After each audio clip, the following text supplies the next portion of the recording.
اعوذ باللہ من الشیطان الرجیم بسم اللہ الرحمن الرحیم الحمد للہ رب العالمین والصلاة والسلام علی سید الانبیاء والمرسلین حبیب الہ العالمین ابی القاسم محمد اللہم صل علی محمد آل محمد وعجل فرجہ وعلى آله الطيبين الطاهرين سيما بقية الله في الأرضين قال الله تعالى في كتابه الكريم بسم الله الرحمن الرحيم يا أيها الذين آمنوا كتب عليكم الصيام كما كتب على الذين من قبلكم لعلكم تتقون.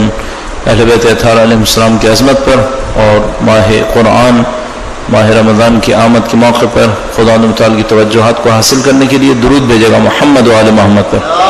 اللہم صل علی محمد و آل محمد وعجل فرجہ. پروردگار عالم کا انتہائی شکر ہے کہ اس نے ہمیں اور آپ کو ماہ مبارک رمضان کی سعادت نصیب فرمائی ہے. انشاءاللہ ہم اور آپ 2 دن کے اندر ماہ مبارک رمضان کے اندر داخل ہوں گے اور یہ شب روز جو گزر رہے ہیں یہ ماہ مبارک کی آمد کے حوالے سے اس کی تیاری کے حوالے سے اہل بیت اطہار علیہ السلام کے نزدیک مورد تاکید قرار پائیں. ماہ مبارک جو فضیلتیں رکھتا ہے اپنے اندر اور اس کی جو اہمیت ہمارے سامنے ہے اس کے اوپر ہمارے پاس آیات بھی ہیں، روایات بھی ہیں اور دعائیں بھی ہیں اور ہر چیپٹر کے اندر ماہ مبارک غنی ہے اور بے تحاشا اس کے اندر. یعنی اگر آیات کی سپورٹ دیکھیں تو صریح ترین قرآن کریم کی آیات ماہ مبارک رمضان کی حمایت میں اور اس کی اہمیت کو بیان کرنے کے لیے ہیں.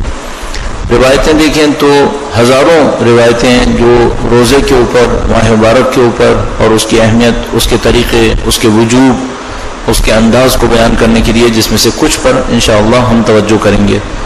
اگر دعاؤں کو دیکھیں تو دعاؤں کے چیپٹر میں جیسا کہ آپ اور میں مفاتیح الجنان سے استفادہ کرتے رہتے ہیں تو آپ نے یقیناً دیکھا ہوگا کہ کوئی مہینہ ماہ مبارک سے زیادہ دعاؤں کا مہینہ نہیں ہے. جتنی دعائیں ماہ مبارک رمضان کے اندر داخل ہوئی ہیں، وارد ہوئی ہیں، اتنی کسی ایک مہینے کے اندر داخل نہیں ہوئی. تو اس اعتبار سے ایک انتہائی اہم موقع ہے. لیکن انسانی زندگی کی ایک حقیقت ہے، انسان کی زندگی میں جریان ہے، یہ گزرتی رہتی ہے. یہ ایک عجیب حقیقت ہے انسان کی زندگی کے اندر. اس میں رکنا نہیں ہے، ٹھہراؤ نہیں ہے. آپ چاہیں گے تب بھی گزرنا ہے، نہیں چاہیں گے تب بھی گزرنا ہے. اگر کوئی قید خانے میں پڑا ہو، کسی مصیبت میں پڑا ہو تو کیا چاہے گا؟ وقت گزرے یا رکے؟ تو وہ چاہے گا کہ وقت گزرے، وہ گزرے گا. اور اگر کوئی بہت بڑی خوشی لیے بیٹھا ہو تو وہ کیا چاہے گا؟ وقت تیزی سے گزرے یا رکے؟ تو وہ چاہے گا کہ وقت رکے. لیکن وقت گزرے گا. وقت یہ عجیب حقیقت ہے انسان کی زندگی کے اندر. اب اس میں یہ ہے کہ وقت میں تو ایک جریان ہے، بہنا ہے اس نے.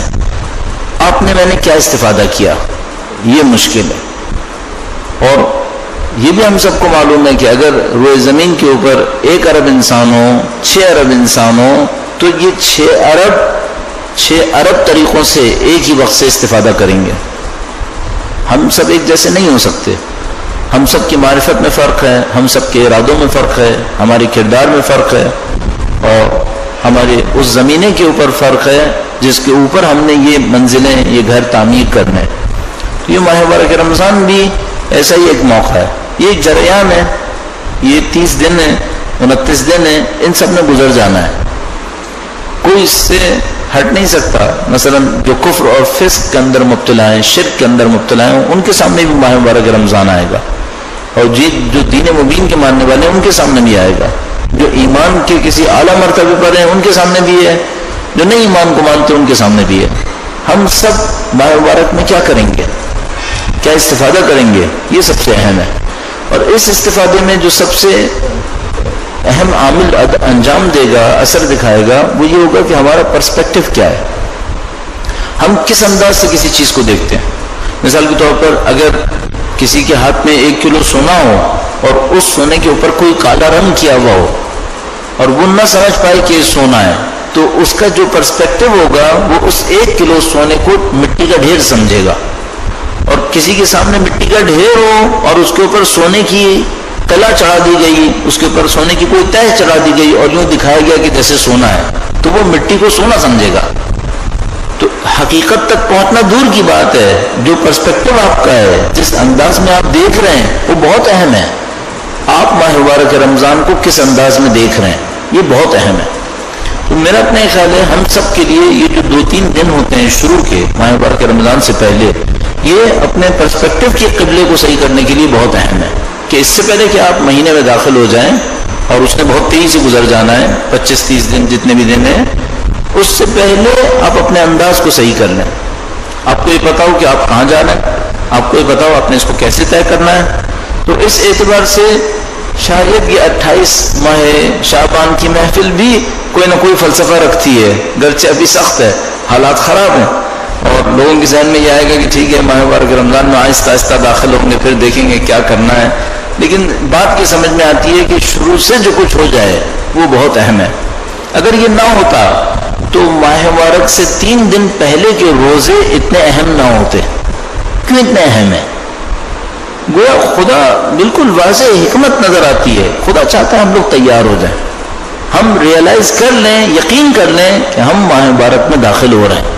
لہذا سنت موجود ہے ہم سب کے پاس، سیرت موجود ہے ہم سب کے پاس، ان 3 روزوں کے اوپر کتنا اصرار موجود ہے ہمارے پاس، وہ سب اس بات کو جانتے ہیں.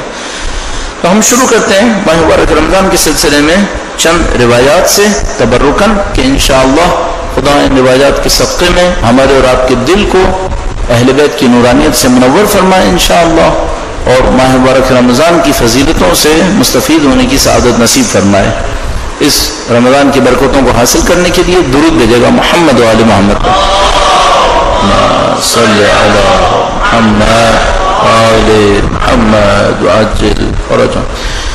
یہ کتاب جو میرے پاس ہے یہ میزان الحکمہ کتاب ہے، اردو میں بھی ترجمہ ہو گئی ہے، میرے پاس عربی کا ورژن ہے اور اس کی شاید صفحات اردو سے مختلف ہوں گے، یقیناً مختلف ہیں چونکہ اردو میں جو چیپٹرز کی تقسیم ہے وہ اس سے تھوڑی سی مختلف ہے، لیکن اردو والے کے اندر بھی روایات یہ آئی ہوئی ہیں. تو اگر آپ میزان الحکمہ کتاب میں روزے کے چیپٹر سے رجوع کریں جو اردو ترجمے کے اندر موجود ہے تو آپ کو یہ اکثر روایات مل جائیں گی. میں چند روایات آپ کی خدمت میں عرض کرنا چاہتا ہوں اور تبرکاً آیہ کریمہ سے شروع کرتے ہیں. بسم اللہ الرحمن الرحیم. سورہ بقرہ کی 183 آیہ جو آپ کے سامنے عرض ہوئی. یا ایھا الذین آمنوا کتب علیکم الصیام کما کتب علی الذین من قبلکم لعلکم تتقون. اے وہ لوگ جو ایمان لائے، تم پر روزہ فرض کر دیا گیا جیسا کہ تم سے پہلوں پر فرض کیا گیا شاید کہ تم تقوی اختیار کرو. یہ خود آیہ کریمہ فلسفہ اور اہمیت کو بیان کرنے کے اعتبار سے واضح ترین آیات میں سے لعلکم تتقون، شاید تم تقوی اختیار کرو. تو بہت ساری اسلام کی حکمتوں کے پیچھے جو حکمت ہے وہ یہ کہ انسان پرہیزگاری اختیار کرے، انسان اپنی پوزیشن کو پہچانے کہ میں کائنات میں کس مقام پر کھڑا ہوں. اور یہ شناخت بہت اہم شناخت ہے. انسان یہ سمجھ لے میں اللہ کا بندہ ہوں، اس دنیا میں ابداً نہیں رہوں گا اور اس دنیا میں مالک کل میں نہیں ہوں، خدا مالک کل ہے، میں اس کی بندگی میں چلوں گا. یہ کامیابی کا پہلا زینہ ہے. سب سے پہلے یہ ادراک کہ میں بندہ ہوں، اس کے ساتھ یہ ادراک کہ یہ دنیا ابدی نہیں ہے، اس کے بعد کچھ اور ہے. جیسے ہی وہ ان باتوں کو سمجھنے کی کوشش کرتا ہے اس کے سامنے چیپٹر کچھ اور ہو جاتا ہے. جب چیپٹر کچھ اور ہوتا ہے انسٹرومنٹ کچھ اور ہوتے ہیں. اگر دنیا یہی دنیا ہو اور میں نعوذ باللہ بندہ نہ ہوں اور مالک ہوں تو انسٹرومنٹ کچھ اور ہے. پھر انسٹرومنٹ عیاشی ہے. پھر یہ ہے کہ میرے پاس جتنی عیاشی ہوگی میں کامیاب ہو جاؤں گا، اور عیاشی کے لیے دولت چاہیے، اس کے لیے دولت چاہیے ہوتی ہے، تو جتنی دولت ہوگی میں کامیاب ہو جاؤں گا. لیکن جیسے ہی آپ کا یہ پرسپیکٹو چینج ہوا کہ نہیں میں مالک نہیں ہوں، میں بندہ ہوں اور یہ دنیا ابدی نہیں ہے، یہ فانی ہے، اب جیسے یہ چینج ہوا آپ کے انسٹرومنٹس چینج ہو جائیں گے. اب انسٹرومنٹ پیسہ اور عیاشی نہیں ہے، اب انسٹرومنٹ کیا ہے؟ چونکہ میں بندہ ہوں، بندگی میری کامیابی کی ضمانت ہے، اور چونکہ یہ ابدی نہیں ہے تو ابدی زندگی میں مقام کامیابی کی ضمانت ہے. کامیابی کے پیرامیٹرز چینج ہو جائیں گے. اب آپ کو کہنے کی ضرورت نہیں رہے گی کہ تم اللہ کی بندگی کرو گے تو تمہیں اتنا ثواب ملے گا، اتنی جنت میں جاؤ گے، اس کی ضرورت نہیں ہے. وہ سمجھ جائے گا کہ اس کے سوا کچھ ہے ہی نہیں. تو خدا نے یہاں پر صرف ایک جملہ ارشاد فرمایا لعلکم تتقون، شاید تم تقوی اختیار کرو. اور بہت سارے رابطے سمجھ میں آتے ہیں کہ اچھا روزہ رکھنا اور تقوی اس کے اندر رابطہ ہونا چاہیے. تم پہ روزہ فرض کیا گیا جیسے تمہاری پہلے والی قوموں پہ فرض کیا گیا، اور کیوں؟ تاکہ تم تقوی اختیار کرو. یعنی اس کا مطلب کیا ہے؟ اس کا مطلب یہ ہے کہ 29 رمضان یا 30 رمضان کے بعد میرے تقوی میں اضافہ یقیناً ہو گیا ہوگا، اور اگر نہیں ہوا اس کا مطلب یہ ہے کہ میں نے 29-30 دن کامیابی کے ساتھ نہیں گزارے، کوئی مشکل میرے ساتھ لاحق ہو گئی. تو اگر دیکھنا چاہتے ہیں مثلا جیسے کہ ہم لوگ معمولاً ایسا ہوتا ہے کہ 3 حصوں میں ماہ رمضان کو تقسیم کر سکتے ہیں روایات کے پیش نظر. روایت کہتی ہے پہلے 10 دن، دوسرے 10 دن، تیسرے 10 دن. تو یہ اسیسمنٹ کیا جا سکتا ہے ہر 10 دن کے بعد اب میں کہاں پہنچا. علم تقوی میں اضافہ ہو گیا ہے چونکہ خدا نے تقوی کے لیے ماہ مبارک کو فرض فرمایا تھا. درود بھیجے گا محمد و آل محمد. اللہم صلی علی محمد و آل محمد وعجل فرج. یہاں پہ ایک تفصیلی نقطہ عرض کرتا چلوں. اس جملے سے ہم لوگ معمولاً یہ سمجھتے ہیں تم پر فرض ہوا روزہ جیسے کہ تم سے پچھلی قوموں پہ تھا. تو ہم لوگ چونکہ اردو میں ہماری عادت ہے کہ ہم اس کو استعمال کرتے ہیں، جیسے تم سے پچھلی قوموں پہ تھا، تو ہمیں یوں سمجھ میں آتا ہے جیسے ساری قوموں پہ روزہ فرض تھا. ظاہر آئے کریمہ یوں ہی ہم لوگ ترجمہ کر رہے ہوتے ہیں. تم پر روزہ فرض ہوا جیسے کہ تم سے پہلوں پر تھا، تو ہم سمجھ رہے ہوتے ہیں پہلی ساری قوموں پر روزہ فرض تھا. تو ہمیں یہ دیکھنا پڑتا ہے کہ آیا واقعا ساری قوموں پہ روزہ فرض تھا؟ آیا واقعا ایسا تھا؟ اگر واقعا ایسا تھا تو پھر اس روایت کے ساتھ کیا جواب دیں گے؟ روایت میں آپ کی خدمت میں عرض کرتا ہوں. دعا نمبر 45 اور صحیفہ سجادیہ میں جو مشہور و معروف دعا ہے کہ ماہ مبارک رمضان کے وارد ہونے پر ایک دعا ہے صحیفہ سجادیہ میں، اور ماہ مبارک رمضان کے الوداع ہونے پر ایک دعا ہے صحیفہ سجادیہ میں. بظاہر وارد ہونے والی دعا 44 نمبر ہے اور الوداع کی دعا 45 نمبر ہے. تو 45 نمبر کے اندر یہ جملہ آیا ہوا ہے. مولا ارشاد فرماتے ہیں جی ہاں ایسے ہی ہے. 44 نمبر داخل ہونے کی ہے، 45 نمبر وداع کی ہے، اور اس میں ارشاد فرمایا ثم آثرتنا به على سائر الامم واصطفيتنا دون اهل الملل فصمنا بامرك نهاره وقمنا بعونك ليله. فرمایا مولا نے کہ اے خدا تو نے ہم پر احسان کیا دوسری امتوں کے مقابلے میں اور ہمیں چنا ہے دوسری امتوں سے ہٹ کر. امام فرماتے ہیں خدا تو نے ہم پر احسان کیا ہے، ہماری ملت کے اوپر احسان کیا ہے کہ تو نے ہم پہ روزہ واجب کیا ہے، اور تو نے ہماری ملت کو چنا ہے روزے کے لیے. تو اس جملے کو کیسے ملائیں گے اس آیت کریمہ سے کتب علیکم الصیام کما کتب علی الذین من قبلکم؟ تو اس کے جواب میں ہمارے پاس ایک روایت ہے جو روایت مولا چھٹے امام جعفر صادق علیہ السلام سے بیان ہو رہی ہے. اللہم صلی علی محمد و آل محمد. ایک راوی ہیں حفص ابن غیاث نخعی، گویا اسی نخعی قبیلے سے ہیں جس سے کمیل ابن زیاد کا تعلق. اس میں فرماتے ہیں سمعت ابا عبداللہ علیہ السلام، فرماتے ہیں میں نے امام سے سنا، فرمایا امام نے یوں فرمایا ان شہر رمضان لم یفرض اللہ صیامہ علی احد من الامم قبلنا.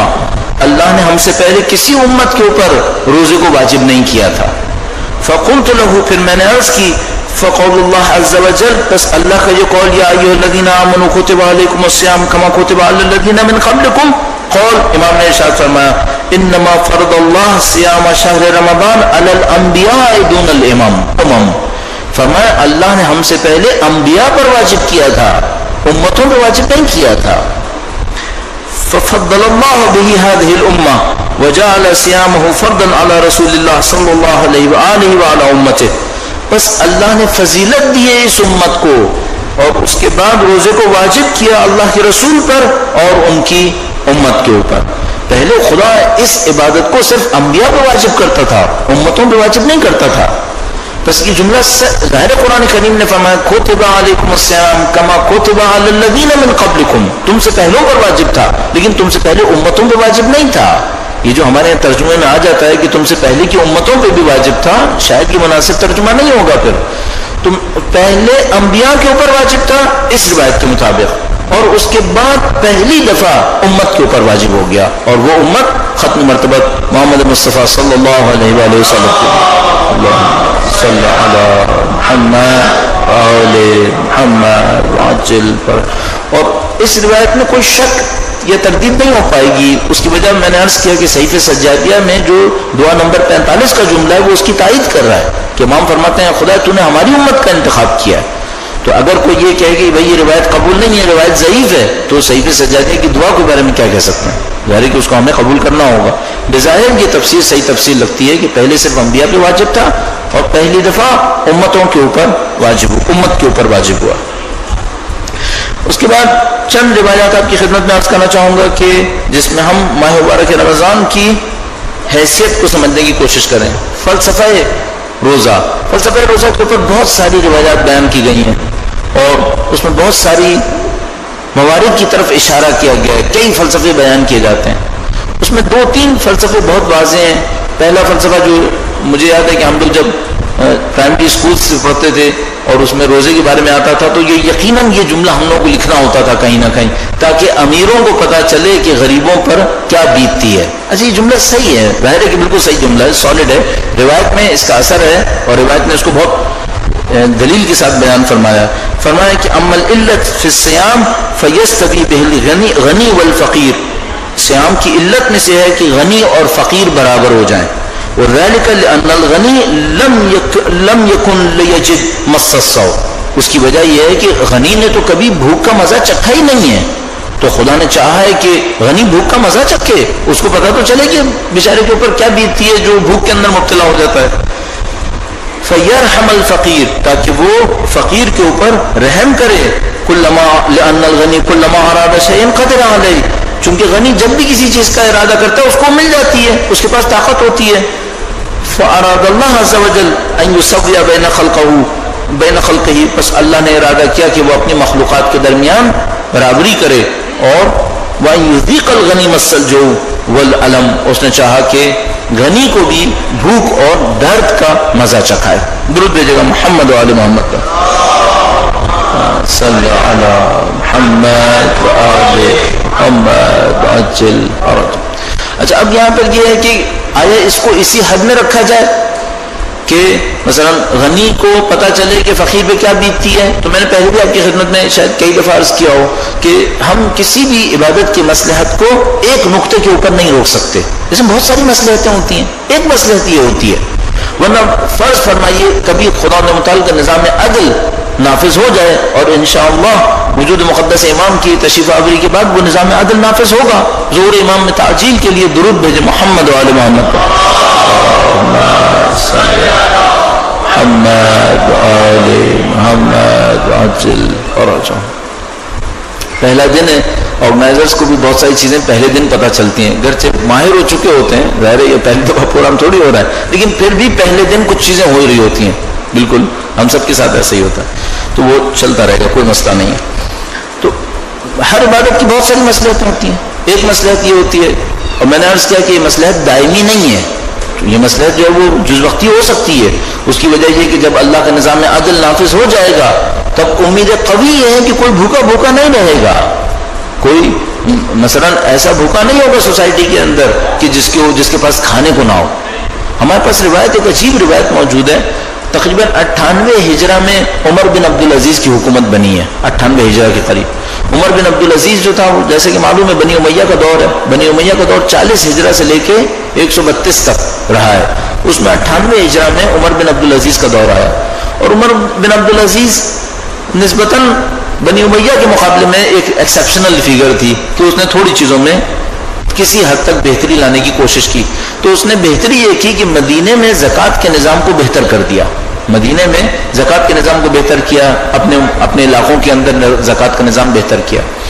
تو بیان کرتے ہیں، نہیں مجھے یاد نہیں آ رہا کہ مدینے کا بیان کر رہے تھے یا دمشق کا بیان کر رہے تھے، میں نے کہیں پہ پڑھا تھا کسی ایک شہر کے بارے میں، تو لکھا تھا کہ پہلے سال اس نے زکوٰۃ کا نظام صحیح کیا، دوسرے سال کوئی زکوٰۃ لینے والا نہیں تھا، اور اس شہر کی زکوٰۃ باہر بھیجنی پڑ گئی کیونکہ شہر میں کوئی لینے والا نہیں تھا۔ ایک سال اگر زکوٰۃ کا نظام صحیح کر دیا اس نے تو اگلے سال زکوٰۃ لینے والا کوئی نہیں تھا۔ اب میں ایک بات سوچتا ہوں، مثلا کراچی جیسی آبادی میں اگر ایک سال خمس کا نظام صحیح ہو جائے، زکوٰۃ کا نظام صحیح ہو جائے، تو یہاں واقعاً انصافاً اگلے سال کوئی لینے والا نہیں ہوگا۔ پھر اس کی وجہ یہ کہ ایک ایک آدمی کے اوپر بلینز میں واجب بن سکتا ہے، اور وہ جب بلینز آپ تقسیم کرنے پر آئیں گے تو چاہے اس شہر کی آبادی 1 کروڑ سے اوپر ہو، لیکن حقیقت یہ کہ اگلے سال کچھ بچے گا نہیں پھر یہاں پر، اور یہ دنیا کی مصیبت ہے۔ مسئلہ دنیا میں یہ نہیں ہے کہ وسائل ہیں یا نہیں ہے، مسئلہ یہ ہے کہ حرص بہت زیادہ ہے، طمع بہت زیادہ ہے، وہ سانس نہیں لینے دے رہی انسانوں کو، چین نہیں مل رہا ہے اس کی وجہ سے۔ تو جب امام کو نظام میں عدل آئے گا تو بھوکا بھوکا نہیں ہوگا، پھر اس علت کا ہم کیا کریں گے؟ تو ہم جواب میں کہیں گے کہ ماہ رمضان کی علت صرف یہ نہیں ہے، اور امام نے ایک قول میں اس علت کو تھوڑی اور گہرائی دی ہے، اور گہرائی دی، بس شاید علت یہی علت ہے لیکن ایک اور فرق کے ساتھ۔ اب دیکھیے گا کس طریقے سے اس کو گہرائی ملتی ہے۔ امام نے فرمایا پہلے میں کیا تھا کہ غنی کو پتا چلے کہ فقیر پہ کیا بیتتی ہے، اب امام نے فرمایا ایک اور قول کے اندر فرمایا لکھئی یعرف علم الجوع والعطش فیستدل علی فقر الآخرہ، فرمایا کہ اللہ نے ان کو بھوکا اور پیاسا رکھا ہے تاکہ ان کو آخرت کی بھوک اور پیاس یاد دلائے۔ اب پھر وہی بھوک اور پیاس ہے لیکن ریفرنس چینج کر دیا امام نے۔ پہلے فرمایا تھا ان کو بھوکا پیاسا رکھا ہے غنی کو، کیوں؟ تاکہ ان کو پتا چلے فقیر پہ کیا بیتتی ہے، وہ کتنا بھوکا پیاسا ہوتا ہے۔ اب امام نے کیا فرمایا؟ ان کو خدا نے بھوکا پیاسا رکھا ہے، کیوں؟ ان کو پتا چلے آخرت میں کیا وقت آنے والا ہے، آخرت میں بھوک آئے گی، آخرت میں ایک پیاس آئے گی جو انہوں نے زندگی میں کبھی نہیں جھیلی ہوگی، ان کو ذرا سا منظر نظر آ جائے وہاں کیا ہونے والا ہے، یہ تھوڑا سا سمجھ جائیں۔ اس کے بعد امام نے فرمایا اور بڑھا دیا اس کو، وَلِيَكُونَ الصَّائِمُ خَاشِعًا ذَلِيلًا مُسْتَقِينًا مَأْجُورًا مُحْتَسِبًا عَارِفًا صَابِرًا۔ امام نے فرمایا کہ خدا نے ان کو بھوک اور پیاس میں رکھا ہے تاکہ ان کو خوشبو ملے، اللہ کے سامنے ذلیل ہونے کی عادت ہو جائے، اللہ کے سامنے ذلت اٹھانے کا ان کو پتا تو چلے کہ ذلت کسے کہتے ہیں۔ ایک آدمی بھوکا پیاسا خود بخود دوسروں کے سامنے دب جاتا ہے، ان کو پتا چلے کہ اللہ کے سامنے ان کو بھوکا پیاسا کھڑا ہونا پڑے گا، ایک قیامت آئے گی، ایک آخرت آئے گی، ساری زندگی وہی نہیں رہے گا جو انہوں نے سمجھا تھا کہ جو چاہیں گے کر لیں گے، نہیں، ایک آخرت آئے گی۔ تو اس بھوک اور پیاس کے ریفرنس کو امام نے چینج کر دیا، پہلے بھوک اور پیاس کا ریفرنس تھا فقیر انسان، پھر امام نے کہا نہیں، اب بھوک و پیاس کا ریفرنس ہے قیامت کا فقر، قیامت میں بھوک اور پیاس۔ اس کے بعد تیسرے مرحلے میں ایک اور بات فرمائی، ارشاد فرمائی ایک اور روایت کے اندر، درود بھیجے گا محمد و آل محمد پر، صلی علی محمد و آل محمد وعجل فرجہ، ایک بار پھر درود بھیجے گا محمد و آل محمد پر، صلی علی محمد آل محمد وعجل فرجہ۔ بہت اچھی روایت میں نے نوٹ کی بھی تھی، وہ میں آپ کی خدمت میں عرض کر دوں، بیچ میں سے عجیب سی روایت۔ امام نے فرمایا علیک بالصوم، تم پر واجب ہے کہ تم روزہ رکھو، فإنہ جنۃ من النار، یہ آتش جہنم سے تمہاری ڈھال ہے، تمہاری شیلڈ ہے، تمہیں نجات دلائے گی۔ وإن استطعت، ابھی روایت دیکھیے گا، وإن استطعت أن يأتيك الموت وبطنك جاع فافعل، اور اگر تم یہ کر سکو کہ تمہیں موت اس وقت آئے جب تمہارا پیٹ خالی ہو تو یہ کر لو، اتنی فضیلت ہے اس کے اندر۔ امام فرما رہے ہیں یہ جو تمہارا شکم خالی ہو اس میں بہت فضیلت ہے، اگر یہ کر سکو کہ موت آئے تمہارا شکم خالی ہو تو یہ کر لو، خدا کو پسند ہے۔ اب اس کے پیچھے ایک دنیا بسی ہوئی ہے، شکم خالی کیوں پسند ہے؟ شکم خالی کیوں پسند ہے؟ اور مجھے یاد آتا ہے پچھلے ماہ مبارک رمضان میں کہیں اور پر گفتگو کرتے ہوئے اس بات کے اوپر کافی دیر گفتگو کی تھی کہ آیا خدا متعال اپنا کھانا بچانا چاہتا ہے؟ آیا مثال کے طور پر خدا کی کھانے کی کمی ہے دنیا کے اندر کہ خدا کہتا ہے بھوکے رہو بھوکے رہو؟ کیوں بھوکے رہو؟ یہاں پر ایک اور دنیا وسیع ہوئی ہے، وہ دنیا کون سی ہے؟ ذرا شکم پہ توجہ کم کریں تو نفس پہ توجہ بڑھے گی، ان کی روحانیت بڑھے گی، ان کی معنویت بڑھے گی۔ اب آپ تصور فرمائیں وہ روایت مشہور معروف جس کو میں بہت زیادہ ریفرنس کے طور پہ عرض کرتا ہوں کہ جس کے اندر ایک شخص نے آ کر مولا چھٹے امام سے معنویت کے راز پوچھے، درود بھیجے گا محمد و آل محمد، محمد و آل محمد وعجل فرجہ۔ تو امام نے پہلی بات جو ارشاد فرمائی وہ کھانے کے بارے میں ارشاد فرمائی تھی، اور ان تین باتوں میں سے جو کھانے کے بارے میں ارشاد فرمائی، ایک بات یہ تھی کہ پورا شکم بھرنے سے پہلے ہاتھ روک لینا، پیٹ بھر کے مت کھاؤ۔ اب اس کے میڈیکل پوائنٹ آف ویو سے ہم لوگ 10 اسباب نکال لیں گے ڈائٹنگ میں یہ فائدہ ہے، یہ فائدہ ہے، ویٹ لاس اور یہ اور وہ، لیکن اصل معلوم ہے کہ یہ نہیں ہے، یہ سب سائڈ کی باتیں ہیں۔ اصل کیا ہے؟ اصل یہ ہے کہ خدا، معنویت، روح، نفس، ان پر توجہ کے لیے شکم تھوڑا سا خالی ہونا بہت ضروری ہے۔ اللہ کے رسول پیٹ نہیں بھرتے تھے، ہم سب کو معلوم ہے، سنت ہے اہل بیت اطہار، سیرت نبی اور تمام معنویت پہ چلنے والوں کی سنت ہے، نہیں کرتے تھے اس کام۔ اس میں ایک اور چیپٹر بھی ہے جو ہم لوگوں کے لیے غیر مانوس ہے، ہم لوگ اس سے بہت زیادہ آگاہ نہیں ہیں، وہ یہ کہ لوگ گوشت بھی چھوڑتے تھے۔ اب جیسے میں کہوں گا آپ کہیں گے تو ہندوؤں والی بات ہو گئی، وہ گوشت چھوڑ دیا کرتے تھے، تو یہ کیا بات ہوئی؟ اس میں بھی کچھ روایات ہیں ہمارے پاس جس کے اوپر میں کہوں گا اس سے ہم لوگ مانوس نہیں ہیں۔ اس کو اگر میں کہیں عرض کرنے کی کوشش کروں تو بڑی دیر لگ جائے گی، اس کے اوپر بہت ساری بات کرنی پڑ جائے گی، اور اس میں پتہ نہیں کون کون سے اور چیپٹرز آ جائیں گے۔ لیکن بہرحال کم از کم یہ ہے کہ پیٹ کو خالی رکھنا اجر دلاتا ہے، اور امام نے فرمایا کہ اگر تم یہ کر سکو کہ تمہیں موت آئے، تمہارا پیٹ خالی ہو، تو تم اس کام کو کر دینا۔ اب اس کے ریفرنس کو تھوڑا سا آگے بڑھاتے ہیں اور روزے کی طرف۔ ایک اور روایت آپ کی خدمت میں عرض کرتا ہوں، آج کے دن میں نے روایت کے لیے رکھا ہے تاکہ انشاءاللہ ہم ان روایات کے تبرک سے اس ماہ مبارک رمضان کو اچھا اور اچھا گزار سکیں۔ اللہ کے رسول سے روایت ہے، درود بھیجے گا محمد و آل محمد پر، صلی علی محمد و آل محمد وعجل فرجہ۔ فمن منعه الصوم من طعام يشتهيه كان حقا على الله ان يطعمه من طعام الجنة ويسقيه من شرابها۔ فرمایا جو جس کو روزہ روک لے ایسے کھانے سے جس کا اس کا دل بھی چاہتا تھا، روزے نے روکا ہے اور کوئی وجہ نہیں ہے، کھانا تو ہے، روزے نے روکا ہے اس کو، اب اللہ اس کا حق ہے خدا کے اوپر کہ اس کو جنت کے کھانے اور پانی سے سیراب کرے گا، یہ اللہ نے اس کا حق بنا دیا۔ اللہ نے اس بات کی خاطر کہ تو نے میری خاطر کھانا چھوڑا ہے، اب میں تجھے جنت کا کھانا کھلاؤں گا، تو نے میری خاطر پانی چھوڑا ہے دنیا کا، تو میں تجھے جنت کا پانی پلاؤں گا۔ یہ ایک فضیلت ہے، جو کچھ انسان خدا کی خاطر چھوڑے گا خدا اس کو ذلیل کر کے انسان کے قدموں میں ڈالے گا۔ آپ کو جب کبھی کوئی چیز چاہیے ہو اسے خدا کی خاطر چھوڑ دیں، وہ آئے گی آپ کے پاس، کہیں نہیں جائے گی۔ اللہ کسی کا حساب نہیں رکھے گا، نہ دنیا میں نہ آخرت میں، یہیں پہ چکائے گا۔ آپ جب کبھی خدا کی خاطر کوئی چیز چھوڑے کچھ نہ کچھ ملنا ہے، اور جب کبھی آپ کو کبھی مقابلے پر کوئی چیز ملے، یا یہ یا خدا، بس سمجھ جائیے اب کوئی فضیلت ملنے والی ہے، اس کو چھوڑ دو، اب کوئی فضیلت ملے گی۔ کیا ملے گا؟ میں تو ایک جملہ عرض کروں گا، صرف میں کر سکوں یا نہ کر سکوں، اگر خدا اور یہ مقابلہ ہو گیا، اب اس کو چھوڑ دو، یا یہ چیز مل جائے گی یا خدا مل جائے گا،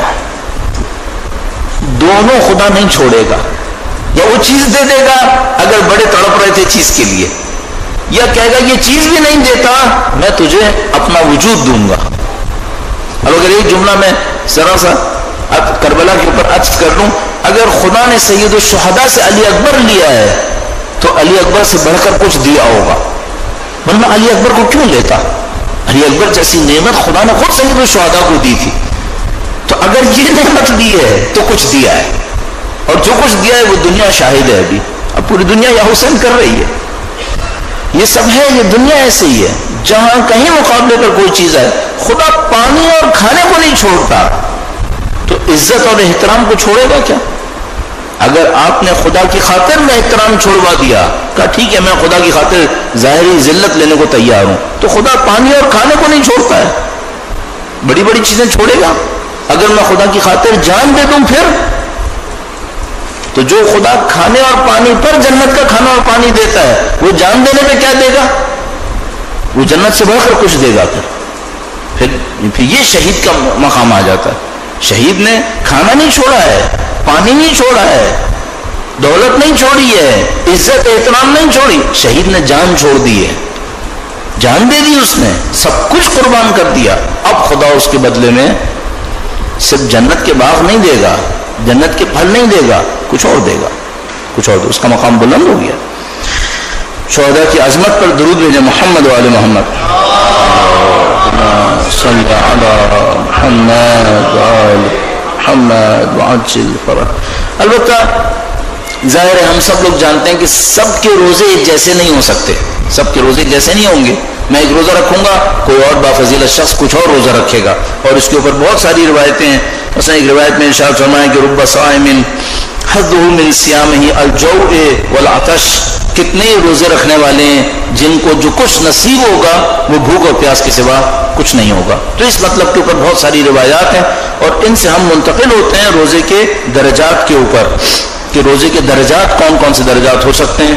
میں اختصار کے ساتھ بڑھتا ہوں، اور بازان کہہ رہے تھے کہ آج پہلا دن بھی ہے، لوگ بھی کم ہوں گے تو تھوڑا ہاتھ ہلکا رکھیں، جلدی ختم کر دیتے ہیں، تو ہم جلدی اس کو ختم کرتے ہیں اور 3 روزے کے درجات کو بیان کرتے ہوئے ہم آگے بڑھتے ہیں انشاءاللہ. خدا ہمیں بہتر سے بہتر درجہ حاصل کرنے کی سعادت نصیب فرمائے انشاءاللہ. ایک بار پھر درود بھیجے گا محمد وآل محمد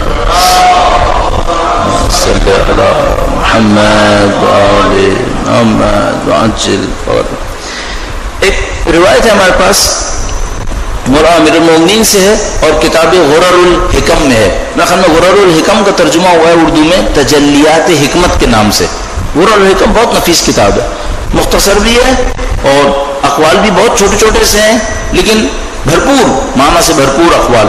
اور اس میں سے کچھ اقوال تو صرف 2 لفظ کے اوپر ہیں، کچھ 3 الفاظ کے اوپر مشتمل ہیں، کچھ 3 جملات کے اوپر مشتمل ہیں، لیکن معمولاً اقوال مختصر ہیں.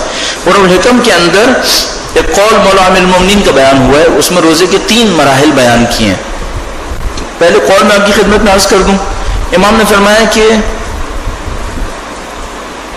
صوم القلب خیر من صیام اللسان، دل کا روزہ زبان کے روزے سے بہتر ہے. وہ صوم اللسان خیر من صیام البطن، اور زبان کا روزہ شکم کے روزے سے بہتر ہے. بس واضح طور پر 3 درجات ہو گئے. ایک وہ ہو گیا کہ جو شکم کا روزہ ہے کہ ایک آدمی کھانا پینا روک لیتا ہے، یہ ہو گیا صوم البطن کہ اس نے شکم کا روزہ رکھا ہے. ایک ہو گیا صوم اللسان کہ اعضاء و جوارح سے بھی روزہ رکھتا ہے، مثلا اپنی زبان سے غیبت نہیں کرتا، اپنے ہاتھ سے گناہ نہیں کرتا، کان میں لغو نہیں آنے دیتا. یہ ہو گیا صوم اللسان کہ اس نے اپنے اعضاء و جوارح کو کنٹرول کر لیا ہے. اور تیسرا کیا ہے؟ امام نے فرمایا صوم القلب کہ دل سے اس نے روزہ رکھ لیا. اب یہ 3 روزے بیان ہوئے ہیں روایتوں کے اندر. فرمایا اچھا اس کو مختلف تعبیرات دی گئی ہیں. یہ جو صوم البطن ہے اس کو صوم الجسد بھی کہتے ہیں، جسم کا روزہ. طبیعتاً سمجھ میں بھی آتی ہے بات کہ جسم کا روزہ ہے، کھانا نہیں کھایا، پانی نہیں پیا. اور اسی طریقے سے امام نے فرمایا صوم الجسد الامساک عن الاغذیۃ بارادہ.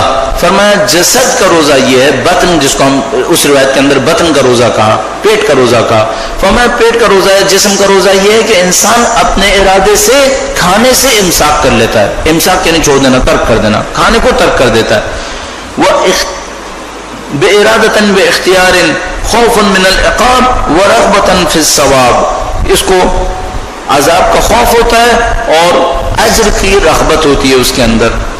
اور صوم نفس کیا ہے؟ وہ جو آخری درجہ تھا صوم قلب، وہ کیا ہے؟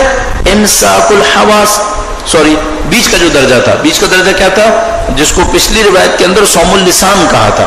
بس ایک روایت نے کہا تھا صوم قلب، صوم اللسان اور صوم البطن.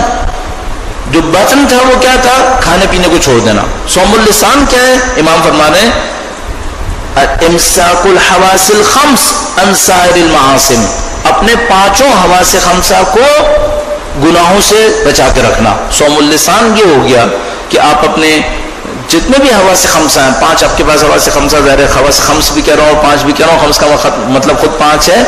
یہ جو حواس خمسہ ہیں ان کو آپ گناہ سے بچا کے رکھ لیتے ہیں. غلط نہیں سنتے، غلط نہیں کہتے، غلط نہیں دیکھتے اور غلط نہیں کرتے اور چکھتے وغیرہ. آخری کیا ہے؟ وخلو القلب عن جمیع اسباب الشر. امام نے فرمایا وہ جو آخری ہے وہ کیا ہے؟ وہ یہ ہے کہ آپ تمام تر اپنے خیالات کو گناہوں سے محفوظ کر دیتے ہیں.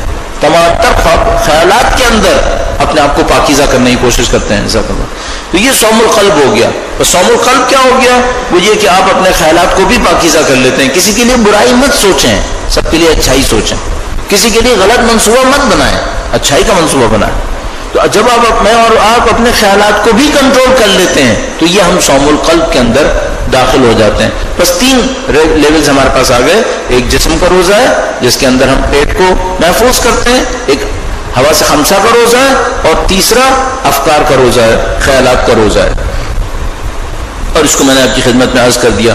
اب ایک خاص کر اس سال کے روزے کے اوپر بھی ایک اچھی روایت, خوبصورت روایت ہمارے پاس ہے.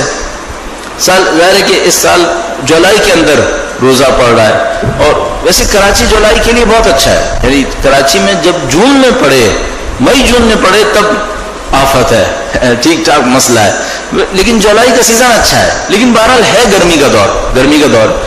گرمی کے روزے کی علیحدہ فضیلت ہے, گرمی کے روزے کی علیحدہ فضیلت ہے. خدا کا نظام عادل ہے. لکھا ہے کہ سردیاں مومن کے لیے غنیمت ہے. سردیاں مومن کے لیے غنیمت ہے. کیوں؟ اس میں راتیں لمبی ہیں, زیادہ عبادت کر سکتا ہے, اور دن چھوٹے ہیں تو روزے رکھ سکتا ہے. مومن غنیمت سمجھتا ہے سردی کو.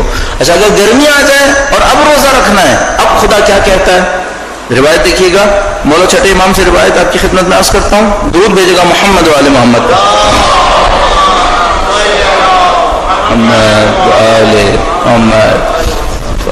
اس روایت کو پڑھیے گا اور اللہ کی محبت کو احساس کیجیے گا.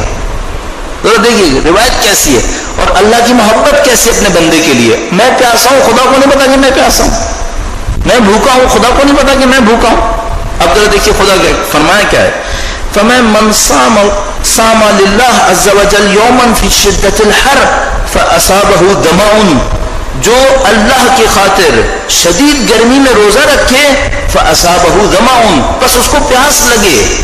اس نے گرمی میں روزہ رکھا ہے, اس کو پیاس لگ رہی ہے. اب خدا نہیں جانتا کہ میرا بندہ پیاسا ہے, میری خاطر پیاسا ہے. کیا کرتا ہے خدا؟ وَكَّلَ اللَّهُ بِهِ أَلْفَ مَلَكٍ يَمْسِحُونَ وَجْهَهُ وَيُبَشِّرُونَهُ, خدا 1000 فرشتے معمور کرتا ہے جو اس کے چہرے کے اوپر مسح کرتے ہیں اور اس کو بشارت دیتے ہیں, صبر کر, صبر کر. 1000 فرشتے معمور کرتا ہے. مجھے نہیں معلوم 1000 فرشتے کا لفظ کیوں استعمال کیا ہے. آیا کثرت کے لیے استعمال کیا ہے؟ اس کے چہرے پر مسح کرتے ہیں, اس کے چہرے پہ ہاتھ پھیرتے ہیں, اس کو بشارت دیتے ہیں. کیا مطلب ہے اس کا؟ شاید یہ اس کی روح کو نورانی کر دیتے ہیں, اس کی روح کو نورانی کر دیتے ہیں. یہ چہرہ کیا ہے؟ یہ ہمارا وجود ہے, جو مجھے ابھی تک سمجھ میں آیا. چہرہ اکثر جب استعمال ہوتا ہے روایت کے اندر, ہمارے برزخی وجود کے لیے استعمال ہوتا ہے. وہ ہمارے برزخی وجود کو صاف کر رہے ہوتے ہیں. ہمارا برزخی وجود گناہوں کے نتیجے میں جانور بھی بن سکتا ہے, ہمارا برزخی وجود سیاہ پڑ سکتا ہے, اور ہمارا برزخی وجود نورانی بھی ہو سکتا ہے. وہ 1000 فرشتے اس کے برزخی وجود کو پاکیزہ کر رہے ہوتے ہیں کہ تجھے اچھی زندگی ملے گی. وہ یبشرون, اور اس کو بشارت دے رہے ہوتے ہیں. حتی اذا افطر, جب وہ افطار کر لیتا ہے, خدا کیا فرماتا ہے؟ قال اللہ عز وجل, خدا فرماتا ہے اس بندے کے لیے, ما اطیب ریحک و روحک, اے میرے بندے تیری خوشبو کتنی اچھی ہے, تیری روح کتنی پاکیزہ ہے. 1000 فرشتوں نے اس کے برزخی وجود کو صاف کیا ہے, 1000 فرشتوں نے اس کے برزخی وجود کو نورانی کیا ہے. خدا فرما رہا ہے ما اطیب ریحک, تیری خوشبو کتنی اچھی ہے, تیری روح کتنی پاکیزہ ہے. ملائکتی, اے میرے ملائکہ, اشہدو, شہادت دو, گواہی دو, انی قد غفرت لہ, میں نے اس بندے کو گناہوں سے بخش دیا. فرشتوں سے کہتا ہے گواہی دو, میں نے اس بندے کو بخش دیا. عزیزم بہت اچھا موقع ہے, جولائی کا مہینہ ہے, گرمی کے دن ہے. گرچہ ہم میں سے بہت سارے لوگ اے سی کی وجہ سے اس نعمت سے محروم رہ جائیں گے, اے سی کے اندر زندگی گزاریں گے, یہ نعمت کم ملے گی. لیکن بہرحال احساس کرنے کے لیے برا نہیں ہے. میں نہیں کہہ رہا آپ اے سی استعمال نہ کیجیے, ایسا نہ بھی کریں تو اچھا ہے, بجلی کا بوجھ کم پڑے گا آپ کے اوپر. لیکن اگر کر بھی رہے ہیں, احساس کے لیے برا نہیں ہے. کبھی کبھی انسان گرمی اٹھا لے اور خدا کی اس نعمت کو یاد کرے کہ واقعاً اگر اس کے برزخی وجود کو خدا تعالیٰ پاکیزہ کر رہا ہو اس گرم روزے کے نتیجے میں. اللہ مجھے اور آپ کو نصیب فرمائے. درود بھیجے گا محمد و آل محمد پر. صلی علی محمد و آل محمد وعجل فرج. آخری روایت آپ کی خدمت میں عرض کرتا ہوں اور آپ کی زحمت تمام. حدیث معراج کے اندر مشہور معروف حدیث معراج اردو میں بھی ترجمہ ہو گئی ہے اور میرے خیال میں چھپ بھی چکی ہے. اس میں ایک موقع پر پھر ارشاد فرمایا اللہ کے رسول نے اور یوں مکالمہ فرمایا قولا یا رب وما میراث الصوم، اے میرے خدا یہ بتا صوم کی میراث کیا ہے، روزے کے نتیجے میں کیا نصیب ہونا ہے۔ یہ بہت خوبصورت روایتیں ہوتی ہیں جن میں ہمیں عبادتوں کی مصلحتیں پتہ چلتی ہیں، حکمتیں پتہ چلتی ہیں، ان کے اثرات پتہ چلتے ہیں۔ فرمایا یا رب وما میراث الصوم، اے خدایا روزے کی میراث کیا ہے؟ قولا الصوم یورث الحکمہ، فرمایا صوم روزہ حکمت نصیب کرتا ہے، حکمت آتی ہے انسان کے اندر۔ اچھا حکمت کیوں آتی ہے؟ شاید ابتدا وہاں سے ہے، اس کا شکم خالی ہوگا، اس کی روح پرواز کرے گی، اس کی روح پرواز کرے گی، حقائق کو کشف کرے گی، حقائق کو کشف کرے گی، وہ حقائق انسان کے وجود کے اندر آ جائیں گے۔ یہ حکمت ہے۔ حکمت صرف فارمولاز نہیں ہے، حکمت کائنات کے حقائق کو سمجھ لینا ہے۔ مثلا اگر حضرت لقمان اپنے بچے کو نصیحت فرماتے ہیں اے میرے بیٹے زمین پہ اکڑ کے مت چلنا، فرمایا یہ حکمت ہے۔ یہ حکمت کیوں ہے؟ کائنات کی ایک حقیقت سمجھ میں آئی ہے۔ کائنات کے حقائق کب سمجھ میں آتے ہیں؟ جب انسان کے وجود کے اندر بدن کے اوپر توجہ تھوڑی سی کم ہوتی ہے، پھر ریفلیکشنز ہونا شروع ہو جاتی ہیں۔ البتہ ہم لوگ صرف کہہ سکتے ہیں اور مجھ جیسے لوگ کہہ سکتے ہیں اور سن سکتے ہیں، شاید ہم نے تجربہ نہ کیا ہو کہ یہ حکمت کیسے انسان پر آتی ہے، لیکن ایک بات سمجھ میں آتی ہے کہ یہ خدا کا نظام ہے کہ وہ اس عمل کو جاری و ساری کرتا ہے۔ لہذا ہمارے پاس روایت موجود ہے مولانا المومنین کی کہ فرمایا لوگ علم بھرے ہوئے پیٹ میں تلاش کر رہے ہیں اور خدا نے خالی پیٹ میں رکھا ہے۔ یہ کون سا علم ہے؟ اور انہی کی اولاد طاہرہ فرماتی ہیں لیس العلم بالتعلیم والتعلم، علم سیکھنے سکھانے سے نہیں ہے، بل هو نور یقذفہ اللہ علی قلب من یشاء، وہ تو ایک نور ہوتا ہے جو خدا جس کے دل پہ چاہتا ہے نازل کر دیتا ہے۔ تو جب انسان روزے کی وجہ سے اپنے خبائث کو کنٹرول کرتا ہے، اپنی برائیوں کو کنٹرول کرتا ہے، اپنی روح کو پاکیزگی دیتا ہے، تو خدا متعال کے وہ حقائق اس کے اوپر ریفلیکٹ ہونا شروع ہو جاتے ہیں، ان حقائق کے نتیجے میں حکمت نصیب ہوتی ہے۔ فرمایا وما میراث الصوم، اے خدایا روزے کی میراث کیا ہے؟ قولا اللہ نے فرمایا الصوم یورث الحکمہ، روزہ حکمت دیتا ہے، حقائق تمہارے سامنے کشف ہوتے ہیں۔ اس کے بعد فرمایا والحکمہ تورث المعرفہ، اور حکمت کے نتیجے میں معرفت ملتی ہے۔ جب حقیقت کشف ہوتی ہے انسان پہچاننے لگتا ہے۔ معرفت کیا ہے؟ پہچاننا۔ بھئی آپ جانتے ہیں کہ یہ پانی ہے، جب آپ نے دیکھا اور یہ حقیقت آپ کے سامنے واضح ہوئی کہ یہ پانی ہے تو آپ کی معرفت میں اضافہ ہو گیا کہ ہاں بھئی یہ پانی ہے، پھر آپ کو سمجھ میں آئے گا کہ اس پانی سے آپ کیا کر سکتے ہیں۔ تو جب انسان اپنے اس بدن سے آزادی حاصل کرتا ہے کسی حد تک تو خدا کی معرفت کے حقائق اس کے سامنے کھلتے ہیں۔ جب حقیقت کھلتی ہے حکمت آتی ہے، حکمت آتی ہے معرفت بڑھتی ہے۔ اس کے بعد فرمایا والمعرفہ تورث الیقین، جب معرفت بڑھتی ہے آپ کو یقین ملتا ہے۔ کیسے یقین ملتا ہے؟ آپ نے دیکھا کہ یہ گلاس میں کچھ ہے، آپ کے اوپر ریفلیکٹ ہوا، آپ نے معرفت حاصل کی کہ یہ پانی ہے، جیسے ہی آپ کو معرفت ملی اب آپ کو یقین ہو جائے گا یہ میرے لیے نقصان دہ نہیں ہے، یہ مصیبت میں میرے کام بھی آئے گا۔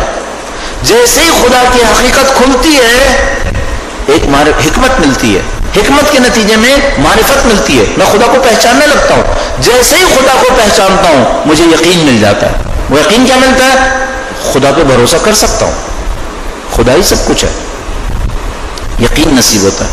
موت سے مروں گا نہیں، موت سے زندگی ملے گی، اللہ کے نبی کا مقام، ائمہ 18 علیہ السلام، یہ سب کچھ یقین میں اس کے اضافہ ہونے لگتا ہے۔ اس کے بعد فرماتے ہیں کیا ہوتا ہے جب یقین ملتا ہے؟ اب بہت خوبصورت ایک عبارت آئی ہے وَإِذَا اسْتَيْقَنَ الْعَبْدُ، اور جب بندے کو یقین مل جاتا ہے لا یبالی کیف اصبح بعسر ام بیسر، اور جب بندے کو یقین ملتا ہے تو پھر پرواہ نہیں کرتا کہ زندگی کیسی گزری ہے، مشکل میں گزری ہے یا آسانی میں گزری ہے۔ وہ جانتا ہے جو کچھ ہے خدا ہے، آسانی میں بھی خدا ہے، مشکل میں بھی خدا ہے، لا یبالی، پھر پرواہ نہیں کرتا۔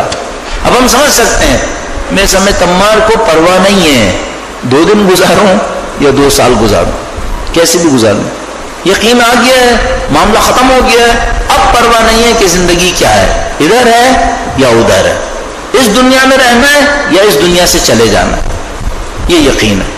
یہ سب کہاں سے شروع ہو رہا ہے؟ اس حکمت سے کہ جو روزے کے نتیجے میں نصیب ہونی ہے۔ اب یہاں پہ ظاہر ہے بہت بڑا ایک چیلنج ہے، کیا ہمیں روزہ حکمت دے دیتا ہے؟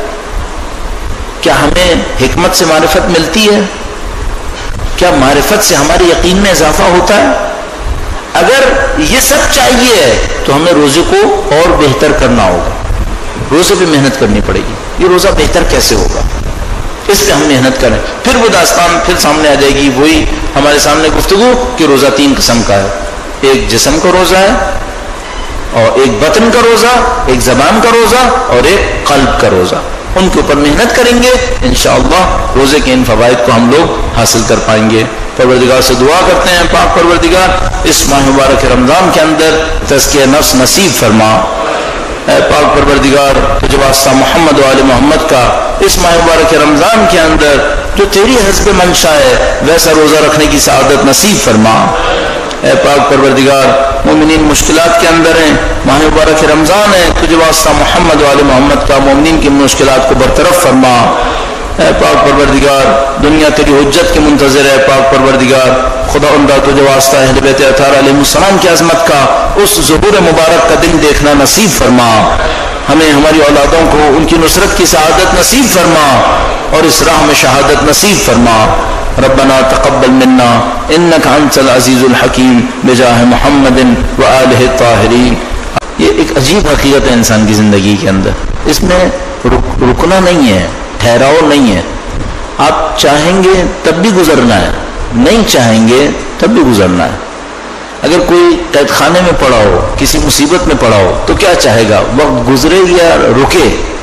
تو وہ چاہے گا کہ وقت گزرے، وہ گزرے گا.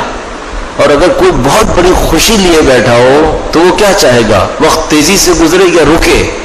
تو وہ چاہے گا کہ وقت رکے، لیکن وقت گزرے گا. وقت یہ عجیب حقیقت ہے انسان کی زندگی کے اندر. اب اس میں یہ ہے کہ وقت میں تو ایک جریان ہے، بہنا ہے اس نے. آپ نے میں نے کیا استفادہ کیا، یہ مشکل ہے. اور یہ بھی ہم سب کو معلوم ہے کہ اگر روئے زمین کے اوپر 1 ارب انسان ہو، 6 ارب انسان ہو، تو یہ 6 ارب طریقوں سے ایک ہی وقت سے استفادہ کریں گے. ہم سب ایک جیسے نہیں ہو سکتے. ہم سب کی معرفت میں فرق ہے، ہم سب کے ارادوں میں فرق ہے، ہمارے کردار میں فرق ہے، اور ہمارے اس زمینے کے اوپر فرق ہے جس کے اوپر ہم نے یہ منزلیں، یہ گھر تعمیر کرنا ہے. یہ ماہ مبارک رمضان بھی ایسا ہی ایک موقع ہے، یہ ایک جریان ہے. یہ 30 دن ہے، 29 دن ہے، ان سب نے گزر جانا ہے. کوئی اس سے ہٹ نہیں سکتا. مثلا جو کفر اور فسق کے اندر مبتلا ہیں، شرک کے اندر مبتلا ہیں، ان کے سامنے بھی ماہ مبارک رمضان آئے گا. اور جو دین مبین کے ماننے والے ہیں ان کے سامنے بھی آئے گا. جو ایمان کے کسی اعلیٰ مرتبے پر ہیں ان کے سامنے بھی ہے، جو نہیں ایمان کو مانتے ان کے سامنے بھی ہے. ہم سب ماہ مبارک میں کیا کریں گے، کیا استفادہ کریں گے، یہ سب سے اہم ہے. اور اس استفادے میں جو سب سے اہم عامل انجام دے گا، اثر دکھائے گا، وہ یہ ہوگا کہ ہمارا پرسپیکٹو کیا ہے، ہم کس انداز سے کسی چیز کو دیکھتے ہیں. مثال کے طور پر اگر کسی کے ہاتھ میں 1 کلو سونا ہو اور اس سونے کے اوپر کوئی کالا رنگ کیا ہوا ہو اور وہ نہ سمجھ پائے کہ یہ سونا ہے، تو اس کا جو پرسپیکٹو ہوگا وہ اس 1 کلو سونے کو مٹی کا ڈھیر سمجھے گا. اور کسی کے سامنے مٹی کا ڈھیر ہو اور اس کے اوپر سونے کی تلا چڑھا دی گئی، اس کے اوپر سونے کی کوئی تہ چڑھا دی گئی اور یوں دکھایا گیا کہ جیسے سونا ہے، تو وہ مٹی کو سونا سمجھے گا. تو حقیقت تک پہنچنا دور کی بات ہے. جو پرسپیکٹو آپ کا ہے، جس انداز میں آپ دیکھ رہے ہیں، وہ بہت اہم ہے. آپ ماہ مبارک رمضان کو کس انداز میں دیکھ رہے ہیں، امت کے حوالے سے، اس کی تیاری کے حوالے سے اہل بیت اطہار علیہ السلام کے نزدیک مورد تاکید قرار پائیں. ماہ مبارک جو فضیلتیں رکھتا ہے اپنے اندر اور اس کی جو اہمیت ہمارے سامنے ہے، اس کے اوپر ہمارے پاس آیات بھی ہیں، روایات بھی ہیں اور دعائیں بھی ہیں. اور ہر چیپٹر کے اندر ماہ مبارک غنی ہے اور بے تحاشا ہے اس کے اندر. یعنی اگر آیات کی سپورٹ دیکھیں تو صریح ترین قرآن کریم کی آیات ماہ مبارک رمضان کی حمایت میں اور اس کی اہمیت کو بیان کرنے کے لیے ہیں. روایتیں دیکھیں تو ہزاروں روایتیں ہیں جو روزے کے اوپر، ماہ مبارک کے اوپر اور اس کی اہمیت، اس کے طریقے، اس کے وجوب، اس کے انداز کو بیان کرنے کے لیے، جس میں سے کچھ پر انشاءاللہ ہم توجہ کریں گے. اگر دعاؤں کو دیکھیں تو دعاؤں کے چیپٹر میں جیسا کہ آپ اور میں مفاتیح الجنان سے استفادہ کرتے رہتے ہیں، تو آپ نے یقیناً دیکھا ہوگا کہ کوئی مہینہ ماہ مبارک سے زیادہ دعاؤں کا مہینہ نہیں ہے۔ جتنی دعائیں ماہ مبارک رمضان کے اندر داخل ہوئی ہیں، وارد ہوئی ہیں، اتنی کسی ایک مہینے کے اندر داخل نہیں ہوئی۔ تو اس اعتبار سے ایک انتہائی اہم موقع ہے، لیکن انسانی زندگی کی ایک حقیقت ہے، انسان کی زندگی میں جریان ہے، یہ گزرتی رہتی ہے۔ اعوذ باللہ من الشیطان الرجیم، بسم اللہ الرحمن الرحیم، الحمد للہ رب العالمین، والصلاة والسلام علی سید الانبیاء والمرسلین، حبیب الہ العالمین ابی القاسم محمد، اللہم صل علی محمد آل محمد وعجل فرجہ، وعلى آلہ الطیبین الطاہرین، سیما بقیۃ اللہ فی الارضین۔ قال اللہ تعالی فی کتابہ الکریم، بسم اللہ الرحمن الرحیم، یا ایہا الذین آمنوا کتب علیکم الصیام کما کتب علی الذین من قبلکم لعلکم تتقون۔ اہل بیت اطہار علیہ السلام کی عظمت پر اور ماہ قرآن، ماہ رمضان کی آمد کے موقع پر خدا متعال کی توجہات کو حاصل کرنے کے لیے درود بھیجے گا محمد و آل محمد پر۔ اللہم صل علی محمد و آل محمد وعجل فرجہ۔ پروردگار عالم کا انتہائی شکر ہے کہ اس نے ہمیں اور آپ کو ماہ مبارک رمضان کی سعادت نصیب فرمائی ہے۔ انشاءاللہ ہم اور آپ 2 دن کے اندر ماہ مبارک رمضان کے اندر داخل ہوں گے، اور یہ شب روز جو گزر رہے ہیں، یہ ماہ مبارک کی یہ بہت اہم ہے۔ تو میرا اپنا خیال ہے ہم سب کے لیے یہ جو 2-3 دن ہوتے ہیں شروع کے ماہ مبارک رمضان سے پہلے، یہ اپنے پرسپیکٹو کے قبلے کو صحیح کرنے کے لیے بہت اہم ہے، کہ اس سے پہلے کہ آپ مہینے میں داخل ہو جائیں اور اس نے بہت تیزی سے گزر جانا ہے، 25-30 دن جتنے بھی دن ہیں، اس سے پہلے آپ اپنے انداز کو صحیح کر لیں۔ آپ کو یہ پتا ہو کہ آپ کہاں جانا ہے، آپ کو یہ پتا ہو آپ نے اس کو کیسے طے کرنا ہے۔ تو اس اعتبار سے شاید یہ 28 ماہ شعبان کی محفل بھی کوئی نہ کوئی فلسفہ رکھتی ہے، گرچہ ابھی سخت ہے، حالات خراب ہیں، اور لوگوں کے ذہن میں یہ آئے گا کہ ٹھیک ہے ماہ مبارک رمضان میں آہستہ آہستہ داخل ہوں گے، پھر دیکھیں گے کیا کرنا ہے۔ لیکن بات یہ سمجھ میں آتی ہے کہ شروع سے جو کچھ ہو جائے وہ بہت اہم ہے۔ اگر یہ نہ ہوتا تو ماہ مبارک سے 3 دن پہلے کے روزے اتنے اہم نہ ہوتے۔ کیوں اتنے اہم ہیں؟ گویا خدا بالکل واضح حکمت نظر آتی ہے، خدا چاہتا ہے ہم لوگ تیار ہو جائیں، ہم ریئلائز کر لیں، یقین کر لیں کہ ہم ماہ مبارک میں داخل ہو رہے ہیں۔